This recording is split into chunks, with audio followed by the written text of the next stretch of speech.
a parlé avec nous, c'est la présence de Petro. Et c'est par Xavier, Michel Soukac, Joël Loquet. Donc, nous savons que c'est eux maintenant qui, heureusement, ont démarré avec une série de conférences en Kumbayo. Et m'a dit nous, prêtez attention.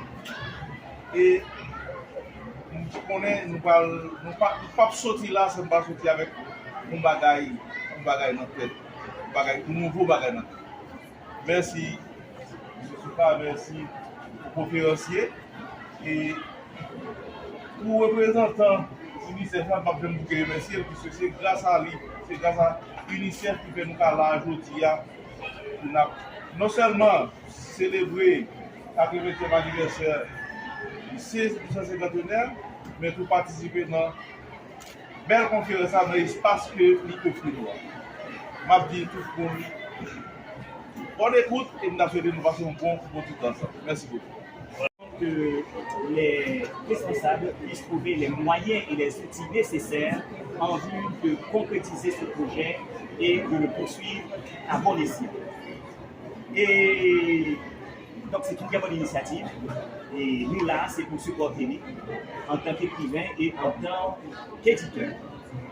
La lecture, c'est quelque chose d'extraordinaire et de très important dans la vie d'un individu et particulièrement dans la vie d'un intellectuel ou d'un jeune comme vous qui rêvait de devenir de brillants intellectuels qui seront utiles à la société demain. Alors, souvent il dit que je ne pas lire, moi je dis que ce n'est pas vrai. Je ne lis. Il suffit de les voir avec leur téléphone, il y a surfé, il y a lu, mais le seul problème, les jeunes d'aujourd'hui, contrairement à ma génération, ils n'ont pas lu des ouvrages de qualité, il y a les zins. Il y a cherché ces zins, ils ont tout le bagage sur tout le monde, tout l'artiste, tout ça, mais ils n'ont pas cherché lire des ouvrages instructifs, des ouvrages qui peuvent leur permettre de parfaire leur formation et d'acquérir des connaissances. Aussi, chers jeunes, je vous encourage à la lecture. Moi, quand j'avais votre âge, j'ai eu la chance au lycée André-Noir-Firmin de créer la première bibliothèque et le premier club littéraire du lycée André-Noir-Firmin, qui était à l'époque le club Dialogue. Et c'est là que j'étais très timide. C'est là que m'apprends à parler en public. C'est là que m'apprends à présenter des conférences. Et c'est là que je viens développer mon amour pour la lecture, parce que quand on devait prononcer des conférences, il fallait effectuer des recherches au niveau des livres. Donc, ça t'a stimulé de lire davantage, former moins et justement avoir l'amour de la lecture. Donc, m'encourage même qui là pour nous gagner amour pour la lecture, pour nous lire des ouvrages, mais pas n'importe quel livre, et pas lire des livres qui dit, bon, juste que nous lire des ouvrages qui ne parlent de aucun côté, mais lisez des ouvrages qui puissent vous permettre de devenir meilleur, de vous améliorer. Parce que c'est ça la finalité de la lecture, en fait. C'est de vous améliorer, de faire de vous une autre personne, un autre haïtien qui sera utile demain à sa collectivité, à sa communauté, à son pays. La lecture lui permet de nous meubler l'esprit, lui permet de nous acquérir de vraies connaissances, acquérir le savoir et pourquoi pas venir également des créateurs. Tout le monde qui est là, M. Souka et mon ami qui est là aussi, eh bien, ce sont des gens qui étaient toujours intéressés à la lecture et aujourd'hui, ils sont devenus de vrais écrivains, des écrivains renommés, des écrivains de référence dans la communauté. Nous-mêmes qui jeunes, nous sommes capables de faire tout. Il suffit que nous ayons des rêves, nous sommes capables de venir, nous-mêmes tous des écrivains, des producteurs, des contributeurs à la littérature haïtienne. La lecture donc enrichit vos connaissances. La lecture vous tient occupé. Je vous dis que si on jeune levé le matin, il est oisif, il sentit que le reste n'a rien plus fait, c'est qu'il y a un problème. On jeune pas de jambes sentit que le rien plus fait pour la penser à de mauvaises actions. Il faut toujours avoir un programme pour journée. En journée qui est assez remplie, avec la lecture, avec le sport, avec d'autres activités, mais des choses positives parce qu'on jeune représenter l'avenir du pays et c'est nous-mêmes qui appelons à remplacer nous-mêmes qui l'a aujourd'hui. La lecture également permettre que nous détournions de mauvais bagages. Tout jeune jodi a ouais qui dans gang, qui dans mauvaise action, qui kidnappe les gens, nous garantissons que ce pas des gens qui connaissent lire. Ou mieux, ce n'est pas des gens qui lisent. Ou encore, ce n'est pas des gens qui lisent des œuvres de qualité. Donc, m'encouragez-nous pour nous faire des lectures de qualité qui vont permettre nous de participer valablement à la construction de la nouvelle Haïti dont nous rêvons tous. Et finalement, nous quelques conseils en tant que jeunes, parce que l'expérience que nous avons faite aujourd'hui, le problème que nous faisons face, moi-même, tout me fait face avec nous. Mais la différence, c'est que le problème est venu, quand nous connaissons en tant que jeunes, comment nous sommes capables de faire pour nous résister à eux-mêmes, pour nous affronter eux, et ça demande que nous ayons des bagages intellectuels et moraux pour nous capables d'avancer dans la vie. Donc, je dis à nous, dans nos pays qui vivent en pleine insécurité, nous vivons la matin avec cœur sauté, kidnapping dans tout pays, dans tout Port-au-Prince. Ça, c'est une problématique qui est capable de résoudre, mais qui demande que nous ayons des gens de qualité, des gens qui aiment Haïti, bref, des patriotes. Donc, je vous conseille ce matin, chers jeunes, à être des patriotes, de vrais patriotes. Aimez votre pays de manière viscérale, aimez Haïti de manière réelle. Pour demain, l'homme qui occupe en place, pour ne pas encourager le banditisme, pour ne pas encourager les qui mauvais, mais pour nous gérer le pays en tant que bon père de famille, pour nous pas des exemples. Il est possible de ne pas prendre d'Haïti. Le problème, ce n'est pas le pays, ce n'est pas la terre, c'est la qualité monde qui dirige nous. Il suffit de nous changer la qualité de leadership que nous gagnons, nous avons l'autre pays demain. Il est possible. Et moi, il est possible. Monsieur Xavier Kouel, monsieur Souka Kouel, et nous tous qui là, nous Kouel. Soyez des leaders et non des suiveurs. En plus, jeunes échoués dans la vie parce qu'ils ont des tendances à suivre leurs amis qui apportent dans mauvais bagages. Désormais, soyez des leaders. Ça veut dire que nous connaissons le chemin à faire. C'est lui-même qui bon, et bien, avec la donne. Pas écouter aucun jeune qui a mené nous dans le mauvais chemin. J'ai un fils qui est médecin actuellement aux États-Unis. Et lui, il a joué au football avec des amis. Et il a trouvé des amis qui ont dit, ah, mon chef, toi, tu as médecine, ça, et qu'on va perdu. Il est également musicien. Il dit, ah, tu as musique plutôt. Il n'est pas occupé. Il a continué ses études de médecine. Aujourd'hui, il est médecin aux États-Unis. Il a un bon emploi, il gagne bien sa vie. Est-ce que vous connaissez que les jeunes qui ont dit par l'école, je dis à échoué, et c'est tout eux-mêmes qui ont retourné à l'université parce qu'ils ont perdu une bonne année. Donc, là où on a un bon chemin qu'on soit fait à bon, pas tout le monde qui a découragé à étudier, qui a découragé à l'école, qui a dit à l'abordage, qui a découragé vers la lecture, qui a dit que tu as perdu. Non, c'est eux-mêmes qui ont un bon chemin. Donc, soyez des leaders et non des suiveurs. Faites la différence. Je veux dire, nous montrons peut-être que tout le monde a pratiqué le mal. Il a pratiqué, et nous très jeunes, bon, pas mal prêcher, pas la moralité, mais pas pour lui presser dans la question de sexe, dans la question de l'abordage, dans la question de gaspiller de nous. Non, nous utiles, nous voyons qui choisissent, c'est nous-mêmes demain qui va gérer le pays. C'est depuis qu'on y a pour nous prendre la vie nous au sérieux, nous avons trop de temps pour nous, pour nous faire sexe, nous faire vivre.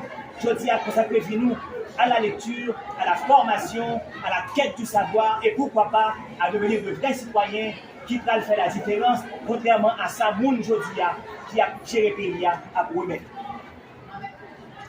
Encourager les autres également à s'adonner à la lecture.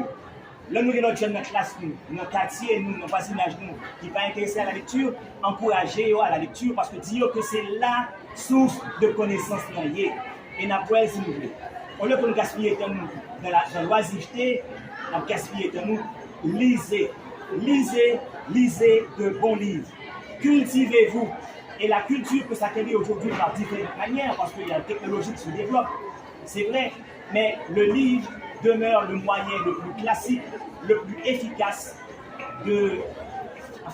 d'obtenir la connaissance, d'obtenir le savoir, de vous cultiver. Et n'oubliez jamais que la culture, c'est ce qui reste après avoir tout oublié. Il pas dire nous que nous allons lire, nous pas tout bagage que nous lisons, nous lisons un pays de tout, comme M. Xavier, comme M. Souka, mais écoutez, nous pas songer 90% là-dedans. Mais ça me songer, eh bien, c'est ce qui reste, c'est l'essence c'est ce qui est important après que j'ai oublié tout ce que j'ai lu. Donc, chers amis, chers jeunes, je vous encourage encore une fois à être de vrais Haïtiens, des Haïtiens qui feront la différence demain. Parce que moi-même, je crois dans notre pays. Ouais, sinon, pas d'avoir en Haïti, je dis. Moi en Haïti, parce que je crois dans notre pays, et m'a été vite jusqu'à ma mort, parce que je connais que même Jean-M. Souka, même Jean-M. Xavier, j'ai un rôle à jouer dans ce pays. J'ai une contribution à donner à ce pays. Ne serait-ce qu'en vous parlant ce matin, qu'en vous encourageant, qu'en vous stimulant vers le bien, vers la positivité, vers la quête du savoir, et bien déjà contribuer valablement à travail que vous avez pu faire du pays ça. Le pays ça n'a pas changé s'il pensait que c'est blanc qui a pu faire pour nous. Le pays ça n'a pas changé s'il pensait que c'est leader qui a fait pour nous. Mais le pays ça a changé quand chaque nous-mêmes qui l'a tout jeune, nous, pas de participation, nous contribuons à changement. Le développement, c'est ça. Le développement, ce n'est pas seulement une action de gouvernance, mais c'est aussi une action individualiste, une action individuelle. C'est chaque monde qui doit travailler pour développer le pays, pour nous porter casser la taille, pour nous encourager l'autre à faire le bien, pour nous encourager la positivité, c'est pour ça qu'on est capable de changer. Donc, je m'arrête là. Je vous dis merci d'avoir écouté et soyez positifs, soyez encouragés, soyez des jeunes de plus. Personne ne le connaît, on n'a jamais entendu parler de lui.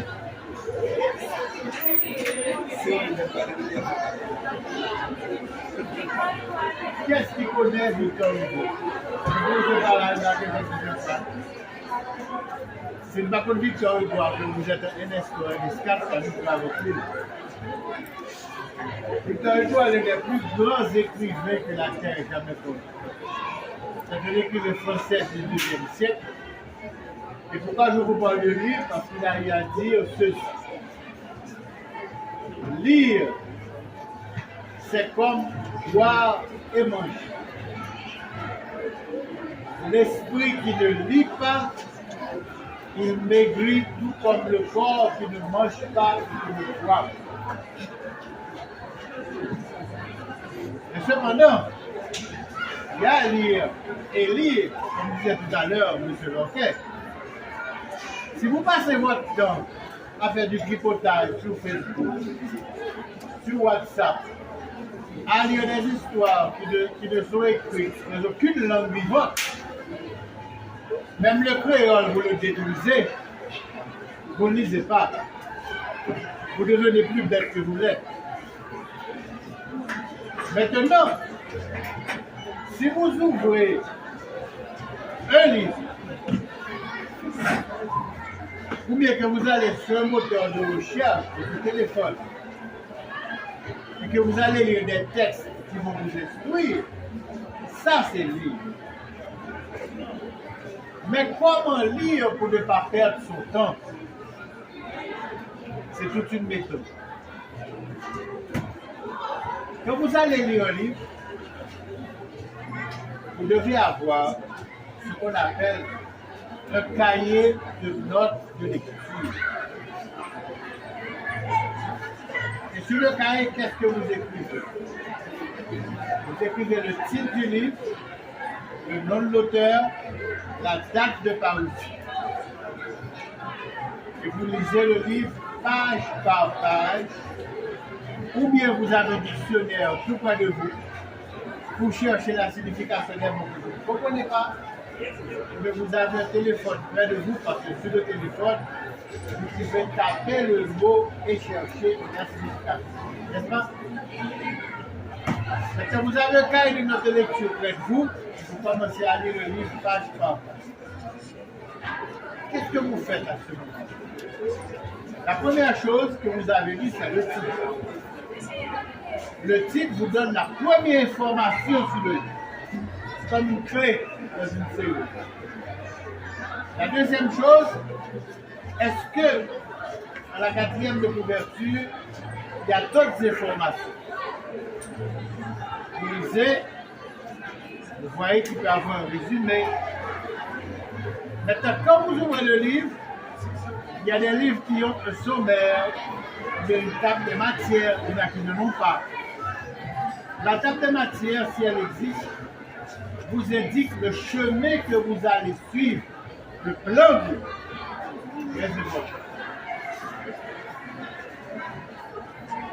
Maintenant, s'il y a une table de matière, vous écrivez le titre du premier chapitre et vous commencez votre truc. Au fur et à mesure, vous allez prendre des notes. Ça veut dire s'il y a des mots que vous ne savez pas, ça va enrichir votre vocabulaire. Vous écrivez le mot, vous écrivez le sens du mot à côté. S'il y a des phrases que vous trouvez belles, vous écrivez la phrase. Elle pourra peut-être vous servir plus tard dans vos devoirs. Et à la fin de chaque chapitre, essayez vous-même de faire un petit résumé du chapitre. Ainsi de suite, jusqu'à ce que vous avez fini. Pourquoi je vous donne ce conseil? Eh bien, c'est simple. Parce que tous les livres que vous allez lire, ne vous appartiennent pas forcément. Mais votre cahier de notes de lecture, qui a le résumé, qui a pris des notes de tous les livres que vous avez lus, c'est à vous. Donc maintenant, vous allez conserver ce cahier, même quand vous aurez rendu le livre à la bibliothèque de l'école. Mais dans une autre bibliothèque. Et plus tard, quand vous allez relire votre cahier, vous allez vous rafraîchir la mémoire. Vous allez repasser toutes les connaissances que vous avez acquises en lisant les livres. Vous avez compris? Oui ou non? Oui. Je ne parle pas devant le cimetière, non, moi. Je n'ai pas affaire à des zombies, j'ai affaire à des êtres vivants. Deuxième chose, pourquoi Victor Hugo dit un esprit qui ne lit pas, il maigrit comme un corps qui ne lit pas et qui ne mange pas, qui ne boit pas? Parce que c'est grâce à la lecture que votre esprit va accueillir des qualités dont vous aurez besoin pendant toute votre vie. Dans tous les domaines. Première qualité, la lecture vous apprend à vous concentrer. Si vous ne savez pas vous concentrer, vous ne comprendrez rien dans aucune matière que vous aurez à étudier, et à l'école, et à l'université, ou bien à une école professionnelle. C'est la lecture qui va vous apprendre à vous concentrer. Et à partir du développement de la concentration, vous allez apprendre une deuxième chose qui est extrêmement importante. Vous allez apprendre à réfléchir. Parce que Dieu ne vous a pas donné un cerveau pour vous asseoir dessus. Il vous a donné un cerveau pour réfléchir. Mais pour apprendre à réfléchir, il faut savoir se concentrer sur quelque chose. Et pour apprendre à se concentrer, il faut développer la lecture. Et la lecture des bons livres. D'accord? Maintenant, quand vous aurez appris à vous concentrer par la lecture, à réfléchir par la concentration grâce à la lecture, vous allez avoir une troisième chose que seuls les livres donnent. Vous allez vous développer un jugement, un sens critique, un goût. Tout ça, ça s'appelle